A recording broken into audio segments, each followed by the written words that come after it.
আসসালামু আলাইকুম। আমি তো আজকে একটা সালাদ তৈরি করব।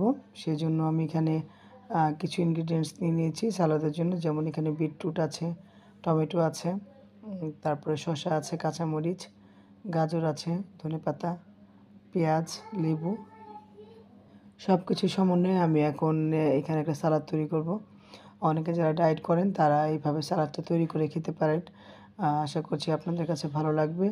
আমি বিটরুটটা নিয়ে খুব টেনশনে ছিলাম যে আসলে টেস্টটা কেমন আসবে, ভালো না খারাপ বা খেতে ভালো লাগবে কিনা। কিন্তু বিলিভ মি এত ভালো লেগেছে সালাদটা, অসাধারণ লেগেছে আমার কাছে খেতে।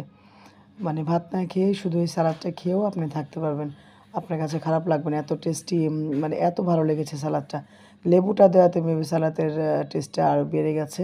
সরিষার তেল, লেবু, লবণ যাই হোক ভালো করে মেখে নিচ্ছি আমি। যে এই পর্যায়ে লেবুটা দিয়ে দিচ্ছি ভালো করে।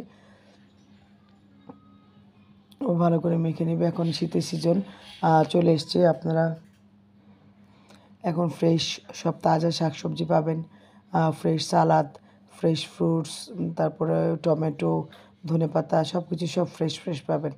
তো এইভাবে ফ্রেশ সব কিছু দিয়ে ভালো করে সালাদ তৈরি করে খেলে আপনাদেরও ভালো হবে, আপনাদের ডায়েটের জন্য উপকার হবে এবং মুখে রুচিও বাড়বে, খেতেও ভালো লাগবে। এছাড়াও ভাত, পোলাও, রুটি যেকোনো কিছুর সাথেই এই সালাদটা খুবই ভালো লাগবে খেতে।